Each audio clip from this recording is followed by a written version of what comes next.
సర్పంచ్ ఎన్నికల్లో నామినేషన్ తిరస్కరించినందుకు కోర్టుకు వెళ్లి విజయం సాధించారు పెద్దపల్లి జిల్లా రామగిరి మండలం పెద్దంపేటకు చెందిన చింతపట్ల సుహాసిని.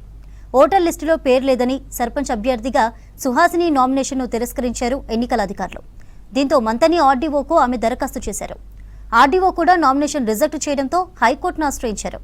సుహాసిని వాదనలు విన్న న్యాయస్థానం నామినేషన్ స్వీకరించి గుర్తు కేటాయించాలని ఎన్నికల అధికారులకు ఆదేశాలు జారీ చేసింది.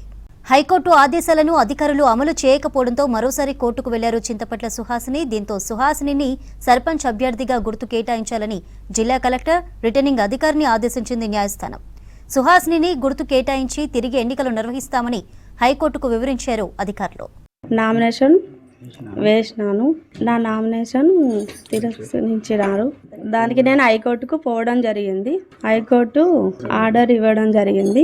ఆర్డర్ను అధికారులు పట్టించుకోలేదు కాబట్టి నాకు న్యాయం జరగాలి. ఈ మహిళా రిజర్వేషన్ జనరల్ మహిళ రావడం వల్ల మా భార్యను బరిలో నిలపడం కోసం నామినేషన్ వేయడం జరిగింది. నామినేషన్ వేసిన క్రమంలో ఏదైతే 9వ నెలలో నా ఆన్లైన్లో మా ఓటు హక్కు కనిపించినప్పుడు కూడా కేవలం గ్రామ పంచాయతీకి ఇచ్చిన ఓటర్ లిస్టులో పేరు లేనందున వాళ్ళు తొలగించడం జరిగింది. జరిగిన వెంటనే మేము ఆర్డీఓకు అప్పీల్కు వెళ్ళడం జరిగింది. అప్పీల్కి పోతే అక్కడ కూడా మాకు న్యాయం జరగకపోతే గౌరవ హైకోర్టును ఆశ్రయించడం జరిగింది.